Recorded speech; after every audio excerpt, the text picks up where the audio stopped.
Hello friends, welcome back to my channel. আশা করি আপনারা ভালোই আছেন। আর শেয়ার করছি পারফেক্ট মিষ্টি দইয়ের রেসিপি। বাড়িতে থাকা মাত্র 3-4টি উপকরণের সাহায্যেই খুব সহজেই কিন্তু বাড়িতে মিষ্টি দই বানিয়ে নেওয়া যায়। আর বেশি দেরি না করে আপনাদেরকে রেসিপিটা শেয়ার করে দিচ্ছি।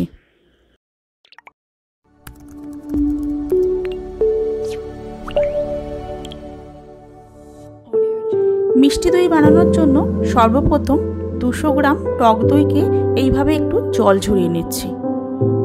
1 ঘন্টার জন্য এইভাবেই রেখে দেব। 1.5 লিটার পরিমাণ দুধকে আমি গরম বসিয়ে দিয়েছি। দুধটা একটু গরম হতে দেব। দুধ গরম হয়ে গেছে। এখানে আমি 100 গ্রাম গুঁড়ো দুধ নিয়ে নিয়েছি। এবার এখান থেকে একটু দুধ নিয়ে দুধটা গুলিয়ে নেব। গুঁড়ো দুধ ছাড়াও কিন্তু মিষ্টি দই বানানো যায়, তবে গুঁড়ো দুধ দিলে এর টেস্টটা কিন্তু খুবই ভালো হয়। এবার গ্যাসের ফ্লেমকে মিডিয়ামে রেখে এইভাবে নেড়ে চেড়ে দুধটাকে একটু ফুটতে দেব। দুধটা দেখুন ফুটে উঠেছে। আমি এখানে 200 গ্রাম চিনি নিয়ে নিয়েছি, তবে আপনারা চাইলে চিনির পরিমাণটা একটু বাড়াতে বা কমাতেও পারেন। গ্যাসের ফ্লেমকে মিডিয়ামে রেখেই এবার চিনিটা একটু গলতে দেব।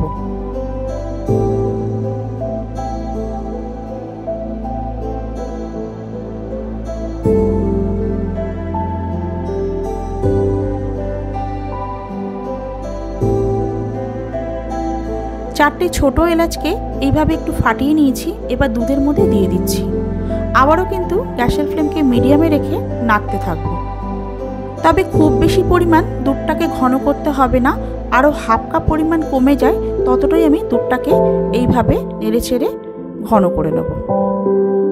এবার মিষ্টি দইয়ের পারফেক্ট কালার আনার জন্য আমি দেখুন একটা প্যানের মধ্যে 3 টেবিল চামচ পরিমাণ চিনিকে প্রথমে গ্যাসের ফ্লেমকে হাই রেখেই গলতে দেব। চিনিটা দেখুন গলতে শুরু করেছে। এবার আমি গ্যাসের ফ্লেমকে লো করে দিয়েছি। লো করে দিয়ে এইভাবে নাড়তে থাকবো। নাড়তে নাড়তে দেখুন চিনিটা কিন্তু আস্তে আস্তে গলতে শুরু করেছে আর কালারটাও চেঞ্জ হতে শুরু করেছে।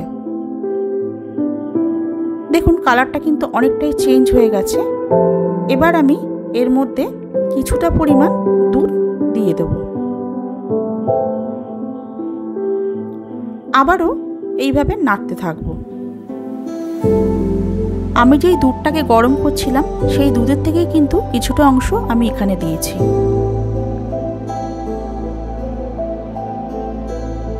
দেখুন কত সুন্দর একটা কালার চলে এসেছে। এবার এই মিশ্রণটাকে আমি ওই দুধের মধ্যে অল্প অল্প করে দেব, দিয়ে আর এইভাবে মেশাতে থাকবো। পুরোটা কিন্তু একবারে দেওয়া যাবে না, অল্প অল্প করে দেব আর অল্প অল্প করে মেশাতে থাকবো। দেখুন কালারটা কত সুন্দর চেঞ্জ হয়ে গেছে। আবারও গ্যাসের ফ্লেমকে মিডিয়ামে রেখেই এইভাবে নাড়তে থাকবো 2-3 মিনিটের জন্য। 3 মিনিট সময় ধরে আমি দুধটাকে ভালো করে ফুটিয়ে নিয়েছি। এবার আমি গ্যাসের ফ্লেম বন্ধ করে দিয়ে দুধটাকে ঠান্ডা হতে দিচ্ছি। 1 ঘন্টার জন্য যেই দইটাকে আমি জল ঝরতে দিয়েছিলাম সেই দইটাকে আমি এই পাত্রের মধ্যে নিয়ে এইভাবে উস্কের সাহায্যে ভালো করে একটু ফেটিয়ে নিচ্ছি। আপনারা চাইলে চামচ দিয়েও এই কাজটা করে নিতে পারেন।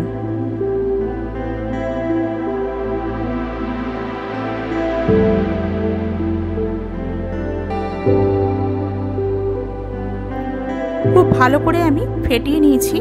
দুধটাও কিন্তু ঠান্ডা হয়ে গেছে। দেখুন দুধটা এরকমই ঠান্ডা হতে হবে যে আমি আঙুল ডোবাতে পারছি, একদমই উষ্ণ গরম আছে।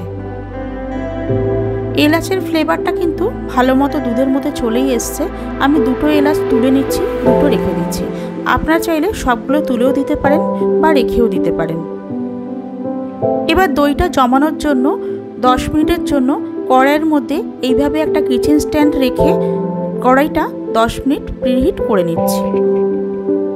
এবার এই ফ্যাটানো দইয়ের মধ্যে অল্প অল্প করে এইভাবে উষ্ণ গরম দুধ দিয়ে দিয়ে এইভাবে মেশাতে হবে। একবারে পুরো দুধটা দিতে যাবেন না, তাহলে ভালো মতো মেশানো হবে না। অল্প অল্প করে দিয়ে অল্প অল্প করে এইভাবে মিশিয়ে নেবেন।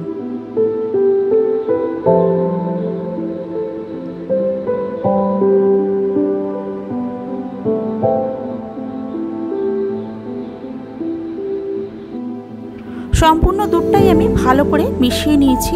আর দেখুন এইভাবে নাড়তে থাকছি। নাড়তে নাড়তে দেখুন একটা ফেনার উৎপন্ন হচ্ছে। এইভাবে কিন্তু ফেনার উৎপন্ন হতে হবে।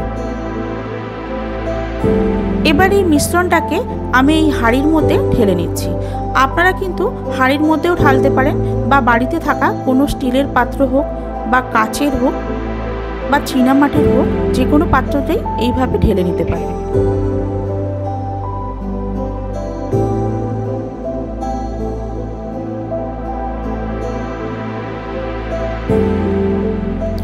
সম্পূর্ণ দুধটা ঢেলে নেওয়ার পর আমি একটা ফয়েল পেপারের সাহায্যে এইভাবে একটু মুড়ে দেব।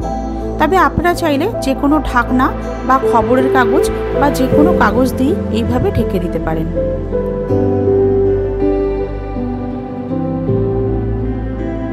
যে কড়াইটাকে আমি প্রিহিট হতে দিয়েছিলাম সেটা আমি গ্যাসের থেকে নামিয়ে নিয়েছি। এবার দেখুন এর ওপরে একটা টাওয়াল বিছিয়ে নিচ্ছি। খুব সাবধানে কিন্তু এই কাজটা করবেন, হাতে ছ্যাঁকা লাগতে পারে যেহেতু কড়াইটা গরম আছে। এবার টাওয়ালের উপরেই এই হাঁড়িটাকে এইভাবে রেখে দিচ্ছি। বাদ বাকি টাওয়ালের অংশটা দিয়ে ভালো করে মুড়িয়ে ঢেকে দেব। চারদিকটাই ভালো করে এইভাবে ঢেকে দেবেন।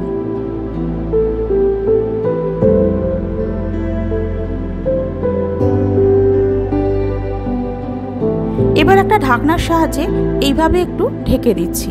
ঢেকে দিয়ে এইভাবেই 6-7 ঘন্টার জন্য রেখে দেব।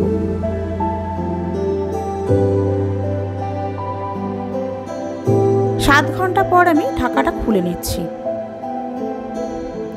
টাওয়ালটাকেও সরিয়ে দেখে নেব আমার দইটা ঠিক কিরকম জমলো।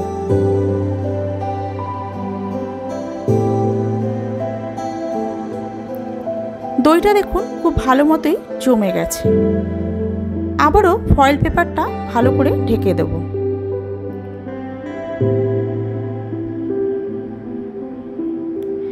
এইভাবেই 2 থেকে 3 ঘন্টার জন্য ফ্রিজে রেখে দেব।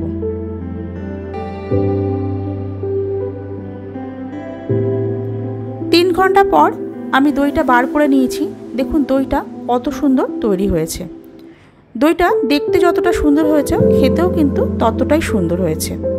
আপনারা অবশ্যই একবার এইভাবে দই বানিয়ে দেখবেন, আপনাদেরও পারফেক্ট মিষ্টি দই তৈরি হবে। এই ভিডিওটা যদি আপনাদের ভালো লাগে তাহলে লাইক, কমেন্ট আর শেয়ার করবেন। আর আমার চ্যানেলকে সাবস্ক্রাইব করে বেল আইকনটা ক্লিক করে দেবেন আমার পরের ভিডিও সবার আগে পাওয়ার জন্য।